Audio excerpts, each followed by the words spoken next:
Filosofia da Educação, Unidade 4, Texto 5. Jardilino. Pedagogia dos Humanistas.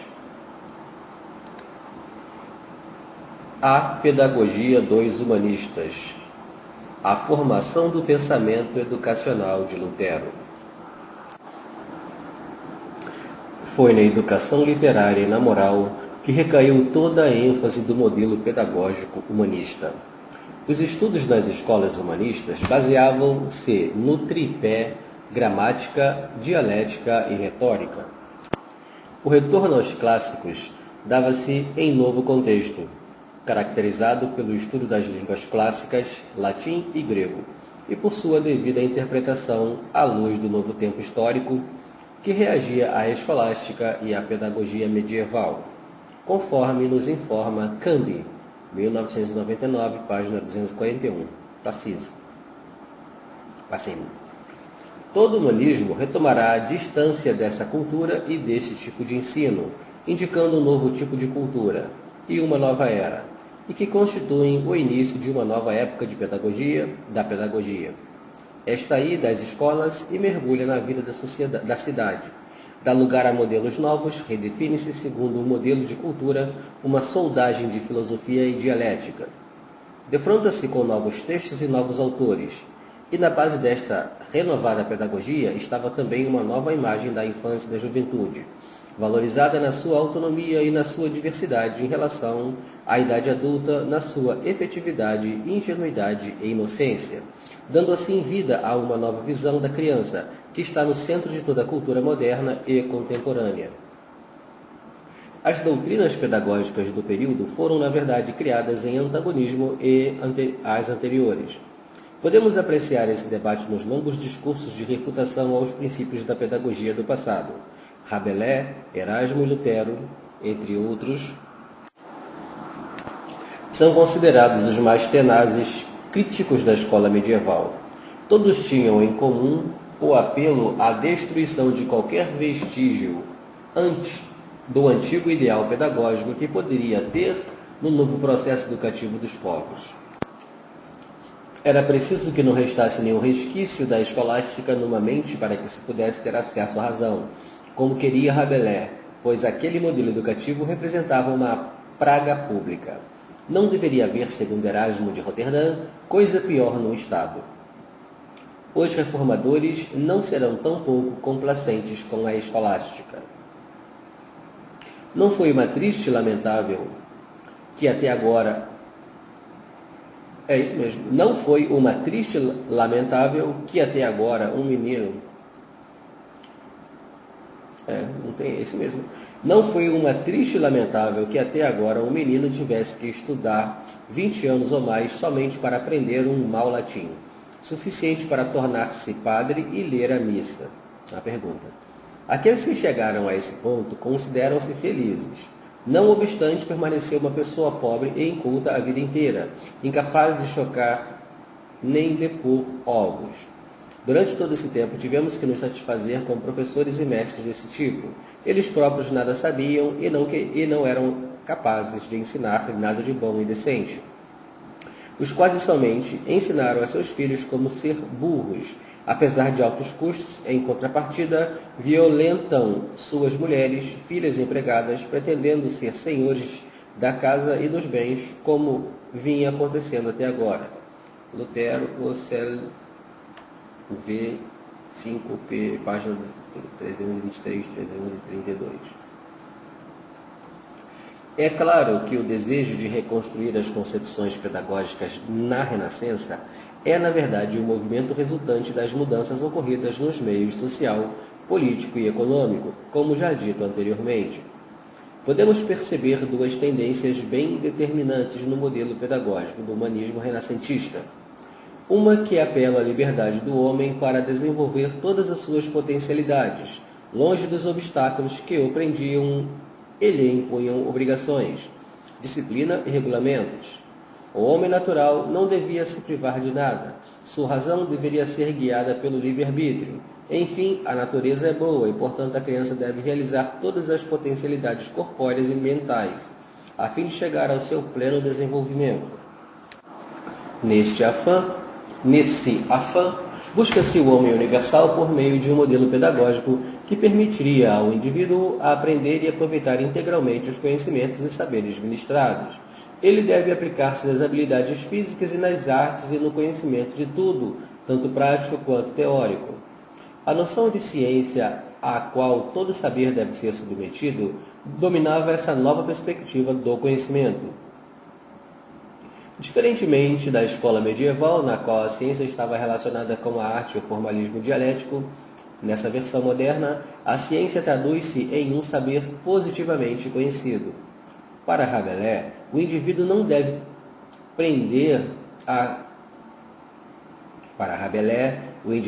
deve se prender a conhecer apenas a matemática, a geometria, o direito, mas deve buscar o conhecimento de tudo, em especial da natureza fenomenal.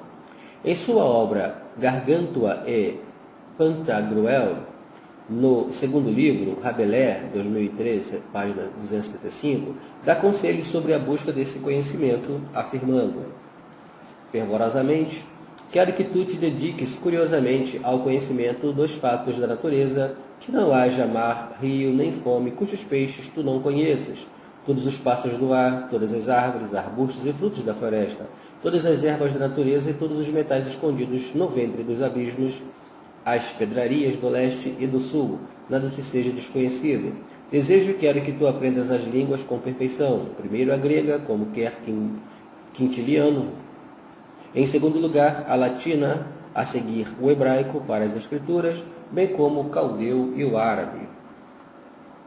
Nessa concepção pedagógica, a ciência representa conhecimentos das coisas e dos seres, enfocando, por um lado, saberes sobre a natureza e o mundo físico, e, por outro, saberes sobre o homem, sua história e seus feitos. A raison d'être é ter na sua bagagem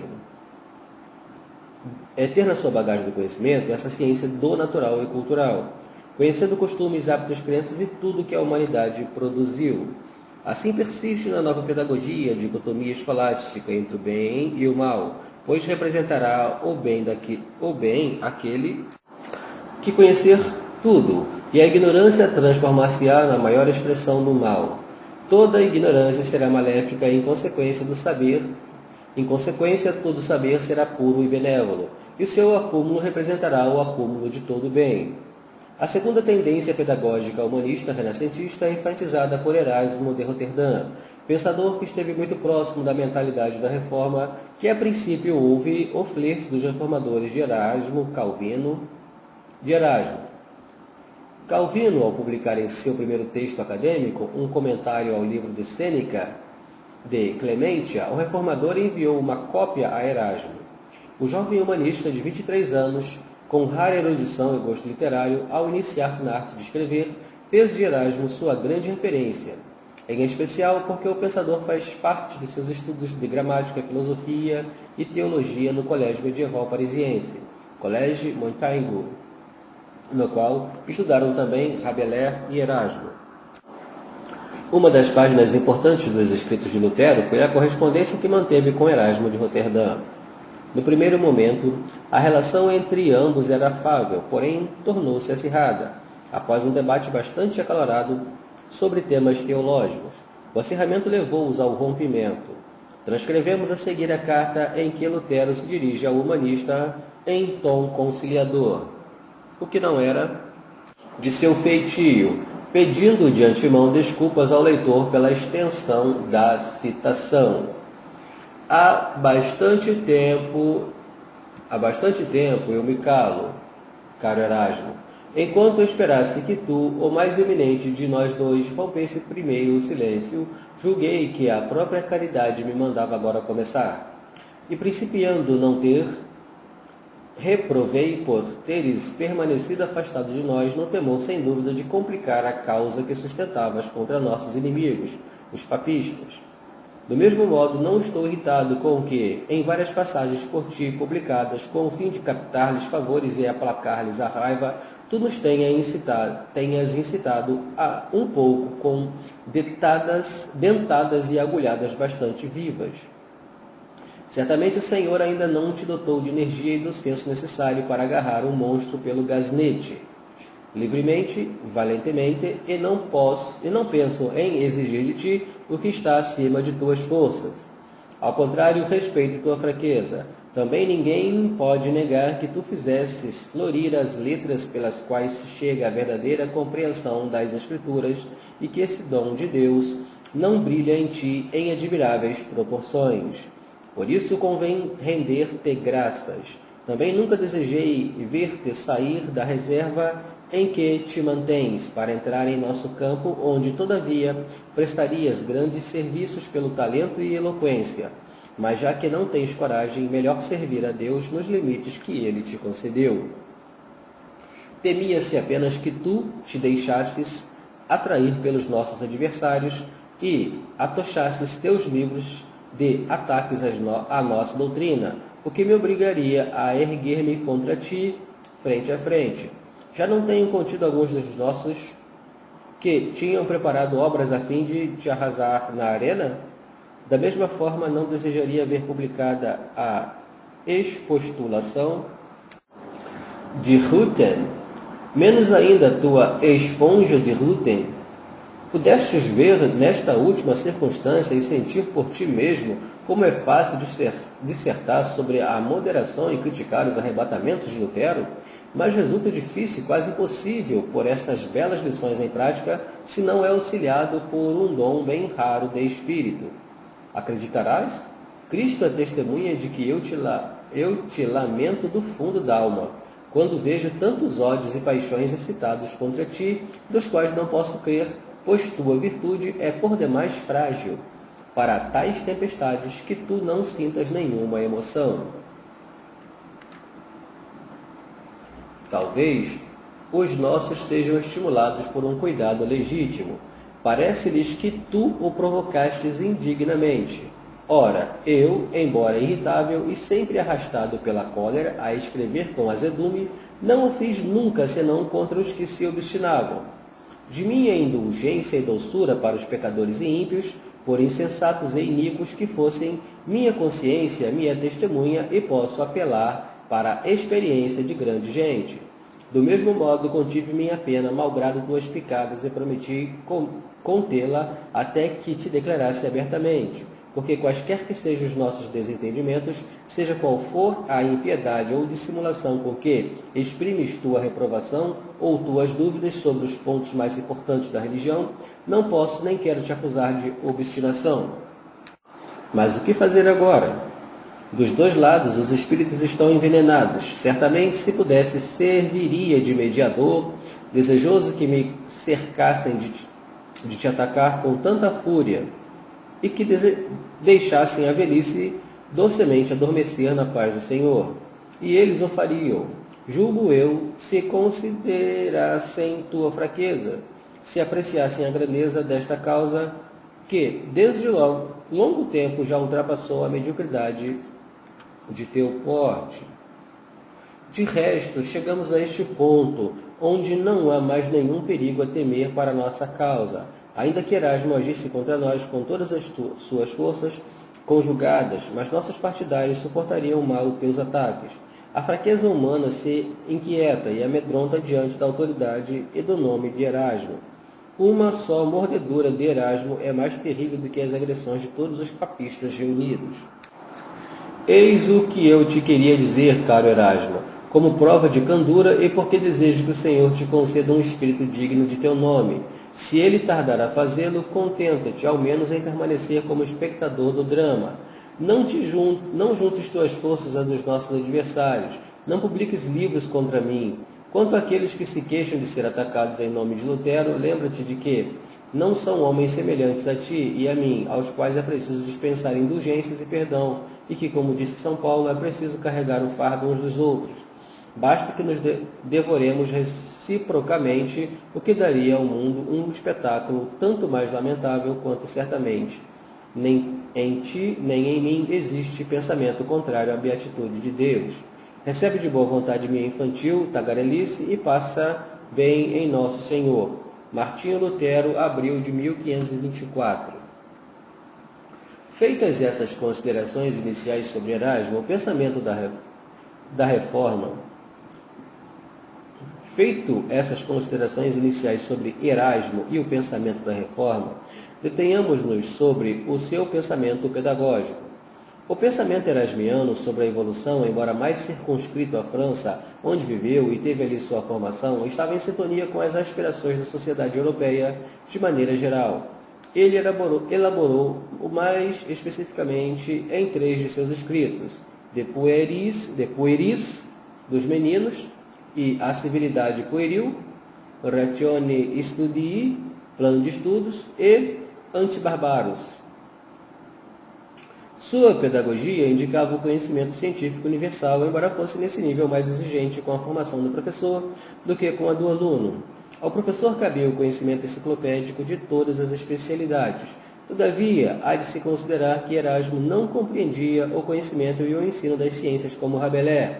Para ele, o saber é simplesmente um recurso pedagógico do qual o professor lança mão para ensinar seus alunos que deveriam aprender o essencial, para se expressarem discurso, retórica, ora pela oralidade ou pela escrita. O aluno não precisa conhecer todos os autores e conceitos, pois uma antologia ou uma explicação bem feita lhes tornarão acessíveis o conhecimento.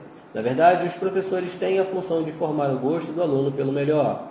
No plano dos estudos dessa segunda vertente pedagógica, conforme nos informa Durkheim, 1995, páginas 187 e 185, o professor,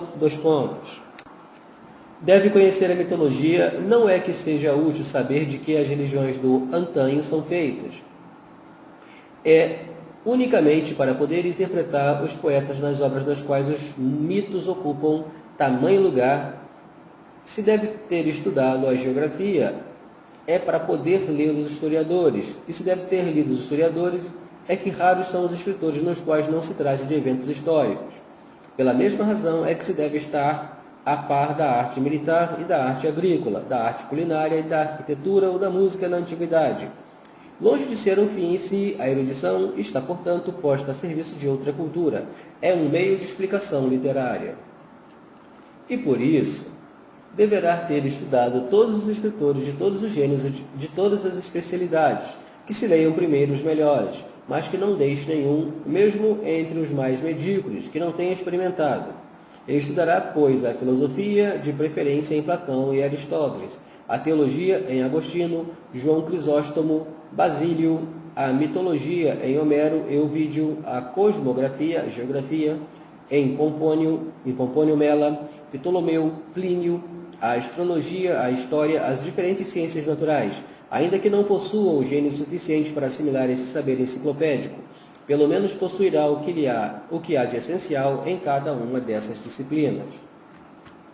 O currículo erasmiano está posto em um binômio simples. Os alunos devem aprender a exercitar as competências verbais, oral e escrita, o que não se restringe à alfabetização. Pois o conhecimento deve estar posto em 2 vertentes simples, das ideias e das palavras. Todo ensinamento começa pela palavra, mas para o humanista as ideias têm um valor melhor. Elas são aprendidas no conhecimento das demais ciências. Isto nos indica que o estudo das línguas continua a ter um lugar de destaque no plano de estudos desse humanista. Mais tarde, essa ênfase torna-se a tradição e será vista de maneira exacerbada no círculo da Escola da Reforma. Mesmo considerado que a língua nacional continuava sem prestígio devido aos estudos, a pedagogia da Renascença aos poucos vai lhe dando melhor guarida, permitindo que os estudantes se expressassem para expor suas ideias e explicá-las. Porém, o latim continuava como o estatuto do melhor instrumento para a educação. Não foram poucas as mudanças entre um projeto e outro, um espaço de tempo considerado curto na transição da pedagogia medieval para a pedagogia da Renascença. Na introdução de novos métodos e recursos pedagógicos, alguns em vigor até os nossos dias, ou em recente data na escola ocidental, Erasmo entendia que, para aprender a arte de escrever, não bastava o exercício da leitura, deveria o estudante dedicar-se ao exercício da escrita. Quem não recorda da cópia e dos ditados em sala de aula na pedagogia tradicional brasileira? Por isso, ele formulou um caderno de exercício de expressões, chegando a publicá-lo sob o título de Commentarus de Verborum Copia. Não se constituía um dicionário, mas sim num caderno que o aluno exercitaria a composição escrita, permitindo-lhe o desenvolvimento de um estilo de composição e de narração em vários tipos que chamaríamos hoje de gêneros textuais. Isso representa um grande salto na escola pós-escolástica. Assim, nessa vertente pedagógica, a destreza literária, o saber das letras clássicas, o entendimento desses conhecimentos por meio dos processos de entendimento é a nova nacionalia, que privilegia um conhecimento enciclopédico. A dialética, embora não exclua, é posta em lugar secundário e cede espaço de primazia à retórica. Durkheim, em 1995, página 189, expondo sobre o período, conclui que as causas da evolução das ideias pedagógicas da Renascença estão nas grandes rupturas porque passou a sociedade europeia nos séculos XIV e XVI. Dos séculos XIV a XVI. Uma das causas que suscitaram uma grande revolução intelectual e moral da Renascença é, dissemos, o crescimento da fortuna e bem-estar públicos. Ora, o povo que enriquece desperta para novas necessidades. O luxo que se desenvolve afina os caracteres que se suavizam e tornam-se menos brutalmente combativos. Os homens se desfazem da rudeza e, consequentemente, dos costumes, das maneiras cuja grosseria eles não sentiam até então. Pouco a pouco, pois, cresce neles o gosto pela sociedade polida com elegância, seus prazeres mais delicados, suas alegrias mais contidas. Pois uma sociedade polida é o meio pelo qual a aspereza dos egoísmos se esconde sob uma espécie simpatia geral e mútua. Está faltando um D aqui. Sob uma espécie de simpatia geral e mútua, onde vive uma vida um pouco imaginária, um pouco ideal, longe das realidades da existência, da qual se desvia por um instante, onde a mente, consequentemente, pode recriar-se e descontrair-se. Podemos concluir que essa tendência pedagógica reflete as mudanças ocorridas da sociedade a caminho da modernidade. Foca na formação de uma sociedade polida. Nisso, Erasmo os demais humanistas trabalham fortemente. É a polidez da corte que Erasmo busca transformar num modelo de educação. Se não para todos, isto só vai se expressar fortemente em Lutero. Será que os que o alcançarem por meio da ascensão provocada pelas mudanças ocorridas? Será para os que alcançarem por meio da ascensão provocada pelas mudanças ocorridas. As mudanças ocorridas na distribuição da fortuna pública, a distância entre diferentes classes havia diminuído agora que as classes com maior poder aquisitivo sentiam-se próximas à nobreza. Era natural que se sentisse o desejo de reproduzir para o uso de imitar por sua conta esse modelo de vida refinada que admiravam e invejavam de longe durante séculos, sem imaginar sequer que pudesse tornar-se algum dia. Durkheim, 1995, página 191. Em conclusão, podemos dizer que para esse novo contexto necessitava-se de uma outra concepção educativa que ultrapassasse a pedagogia da Renascença, expressa no cientificismo de Rabelais e na pureza literária da educação humanista e aristocrática de Erasmo de Roterdã, que punha maior relevo na educação intelectual. De certa maneira, esse modo de educar estava longe da realidade sociopolítica que requeria o final do faustoso século XVI. São, na verdade, os dois reformadores, Lutero e Calvino, que, de posse de uma nova concepção teológica, vão orientar uma educação para a vida, experiência da fé, trabalho, conhecimento prático, etc. Um na Alemanha, outro na Suíça. Ambos influenciarão de maneira inquestionável o pensamento pedagógico da modernidade. Não se pode negar que o pensamento pedagógico da Reforma seja herdeiro das fontes pedagógicas humanistas. Encontramos em suas escolas as mesmas exigências curriculares que as da escola humanista. O apego ao ensino das línguas para Lutero, as línguas representavam a bainha na qual se guardava a espada do Espírito e o meio pelo qual se chegava a compreender a verdade das Escrituras Sagradas. O livre exame que anima o homem a tomar posse do mais elementar da cultura e a leitura, com isso assegurava seu acesso a todo o conhecimento produzido. Porém, existe algo que vai além dos ideais do pensamento pedagógico renascentista humanista e nos aponta para um pensamento pedagógico específico da Reforma. Trata-se, de certo modo, de uma concepção que anuncia o pensamento pedagógico propriamente dito da modernidade. Falamos da visão de homem e de sociedade da Reforma, dizia Lutero, no auge de sua reforma religiosa, que se não existissem a alma, o paraíso nem o inferno, haveria necessidade de boas escolas, a fim de que os homens e as mulheres fossem capazes de governar bem o Estado e suas casas. Se Erasmo e Rabelais produziram uma ruptura com métodos medievais e redesenharam o pensamento educacional da modernidade, mesmo que ligados a uma educação do príncipe, fundamentalmente aristocrática, Lutero acrescentará outros condimentos sociais que farão da escola um verdadeiro lema de sua reforma. As análises terão continuidade como marca do movimento reformado no mundo ocidental. A educação por meio da escola e dos sistemas escolares surgidos nos países protestantes sustenta uma educação para o povo. Essa é possivelmente a grande ruptura com Erasmo na questão educacional, pois este não estava preocupado com as massas de indivíduos que chegavam àquele contexto. A educação no modelo que Erasmo propunha era cara e, portanto, se os pobres não podiam nem garantir a subsistência da prole, não poderiam arcar com o tamanho custo. Não se podia tampouco exigir que o poder instituído Estado fosse tão longe. Lutero vai se insurgir contra essa situação. Para a pergunta sobre a qual a contribuição de Lutero para a educação, não encontramos uma resposta unânime. Que texto ruim, hein? Por um lado, há aqueles que viram, está mal digitado. Por um lado, há aqueles que viram no edifício educacional da Reforma algo prejudicial à formação do homem iniciado por ideais do humanismo, considerando a anti-humanista diferentemente de como a queria Erasmo, porque a colocava sob o primado de um dogma, agora não católico, mas protestante. A educação, vista sob o prisma dessa fé, também está vinculada à ideia de aprisionamento do homem, como se pode ver na disputa entre Lutero e Erasmo, a respeito do livre-arbítrio, iniciada quando Erasmo resolve defender Henrique VIII das flechas inflamadas de Lutero. Erasmo o faz por intermédio da defesa da dignidade do homem, escrevendo um livro sobre o livre-arbítrio, em que refutava o pensamento teológico de Lutero. Os escritos continham, na verdade, uma defesa de uma das mais importantes pilastras do humanismo renascentista, a liberdade de conhecer.